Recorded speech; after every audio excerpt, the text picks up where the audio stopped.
Hello, wonderful people. This is Hero TV, and my name is Esetonia Inambo. This is an online platform dedicated to keep you informed, about everything that is happening around the world.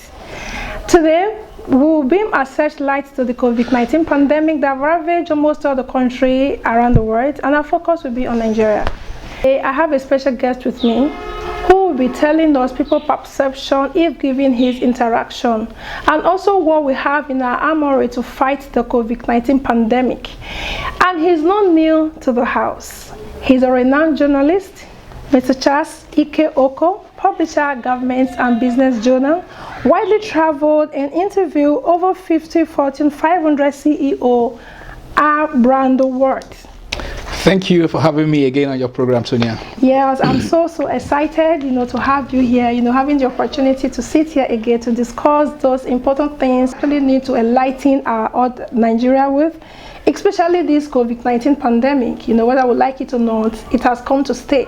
That's what is your perception about the pandemic if given your interaction?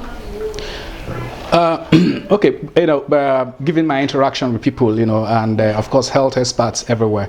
Okay. Let me just put it as a small perspective for you. Okay.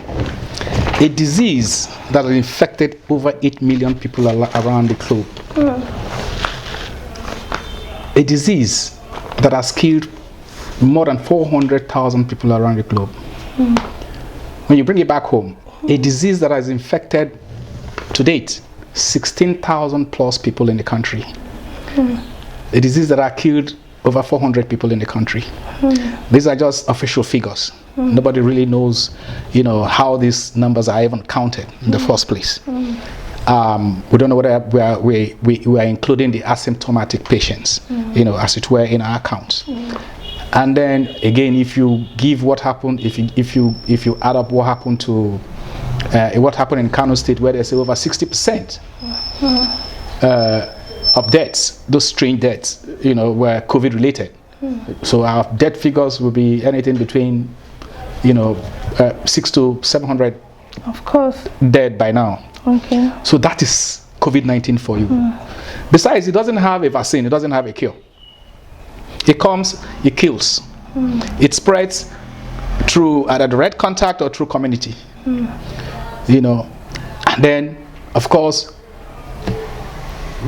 it's like it's like a virus that feeds on our own social behaviors, as it were. So that is the potency of the virus you're talking about now. Whether we like it or not, it has come to stay. Yeah. Can you give us some ideas on what we have in our armory to fight this pandemic? Do we have enough? No. Are we trying to do, to get to that level where at least we can have, some form of, or some idea of containment, the type of containment that we're not going to get out of this in a very long time. So what do we have? Do we have the PPEs? We don't have enough. Do we have the beds, the isolation centers? It's not enough. Given the projected figure, some health experts have told me personally that we could get up to 100,000 people infected with the disease. Yes, and then we're not going to get out of it until perhaps towards the end of the year. Do we have, the behavior, the social behavior, the precautionary inclination towards this? We don't. Even with the lockdown, people don't seem to care, oblivious of what is happening, because many of them told me that it doesn't even exist, which to me is curious, because even if you don't see what is happening here on TV like like you see elsewhere, at least you see what has happened in countries like Italy, Spain, based on COVID-19. That should give us, should make anybody pause to rethink his attitude towards the virus. It's a disease, a very, very little disease. We don't have the tracking and testing, the tracing capacity. We don't have the tracking capacity yet. So the shortfall here, the tools that we really need to fight the pandemic is enormous. It's a big challenge, and that's why sometimes I heavily sympathize with the NCDC and his board Chikwe. It's a very candid man. He's done quite a lot. With the limited resources, in his hand, So I join him to appeal to individuals who have the capacity to come immediately to support. It's not enough to just go and give the federal government 50 billion, 100 billion, and let it be a targeted response. So all the monies that we've given, the billions we've given to the federal government, still don't have anything. You know why? Because we weren't prepared for it. You can't go anywhere and buy PPEs now because the whole world needs a PPE.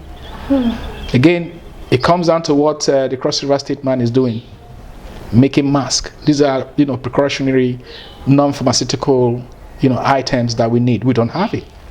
We're only beginning to ramp that up now. So it's a tough task for us. It's like Chikwe is like a general going to war without ammunitions. The number of confirmed cases like we have today is close to 16,000 and above. Yeah. So why did they ease the lockdown? Countries are different, and of course you've seen projections and of course postulations from the World Health Organization and Johns Hopkins University. Okay, Africa has been very fortunate. There were dire projections for Africa, but that didn't come. It didn't come to pass. But the essential message here that I want to say is that we've been very fortunate with the spread of the disease. Some people have said it's the weather. Scientists haven't been able to prove that yet. Okay, but somehow something is responsible for. Exactly, that is the aspect I want to hear. So something is responsible for it. The scientist, like I said, is not me. Has not been able to prove what it is. Yeah. Actually. Yes. Okay. So, but it does not mean that it is not here. Yes. Okay. Okay. So we have been fortunate with that. So it's like, it's like we are born with those self-immunities. And then don't forget again, every child born in this country, including me, we were vaccinated. Sometimes 5 levels of vaccinations, as it were, from birth. The average white man doesn't get vaccination. But I think people will begin to have a second look or a second think about this disease when it begins to impact on them directly, and that's why Boss Mustafa, the PTF chairman, is always very pained when he speaks on TV about COVID-19 and people's attitude to the precautionary guidelines. You know why? Because he has had people who are very close to him, including the most maligned man today in Nigeria, the late Abba Kyari, who died from the disease. Even if you don't believe that the COVID-19 is right here in Nigeria, you must also take precaution. Remember to use your face mask and stay safe. My name is Asetonia Idnab.